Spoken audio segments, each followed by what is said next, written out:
Aloha and welcome to our video on populations and their activities. In this video, we'll identify factors affecting population growth, and we will also describe some population distribution patterns.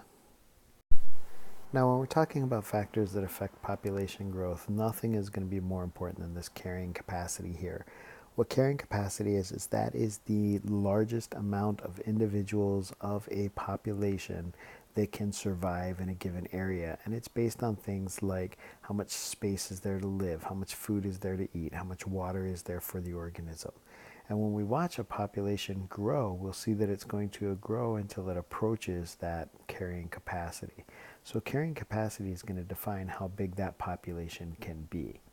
Now, when we have our population, our size, it's going to be affected by several different things. We have our birth rate and we have our death rate here, but we also have immigration into the area and emigration out of the area. So all of those four forces, when we add them together, that gives us what our population rate's doing. So if we have more births and less deaths, we generally have an increase, and conversely, if we have more deaths than births, then we'll have a decrease in population size. Now, when we're talking about population size and factors, some of them are going to be density dependent, meaning how many individuals are there, and some of them are going to be totally independent. The density dependent ones would be things like our food, our water, and our habitat, things that we would compete for, and those three things are what primarily make up our carrying capacity. So that's what we're looking at as density dependent.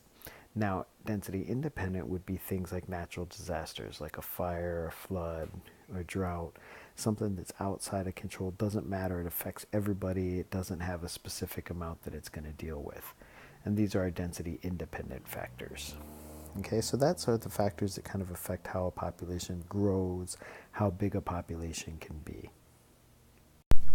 Okay, the last topic for the video is to talk about population distribution. We have three different ways that we can distribute a population. The first is uniform, where it's patterned, where you can see it this way. And when we see this, a lot of times it's going to be put that way. It's not something that nature is going to do. So we can see that we have nice rows of trees going this way and nice rows of trees going this way, and it would look like they were probably planted there. But it's a uniform pattern. It's like every 3 feet you would expect one. That's what we're talking about. Another more natural one would be this clump nature, and that's where you have a population that are going to be clumped together, and those will be spread out by areas where you might not see as many or any at all. And this could be because of water distribution or food distribution or places to live that makes these clumped areas a little more suitable for life. And then finally we get to the random distribution, where it's just out there. So there's no pattern, there's no reason, they just happen to be wherever they are at the time. Okay, well that's it for this video. As always, good luck on your lessons, and we'll see you in the next video.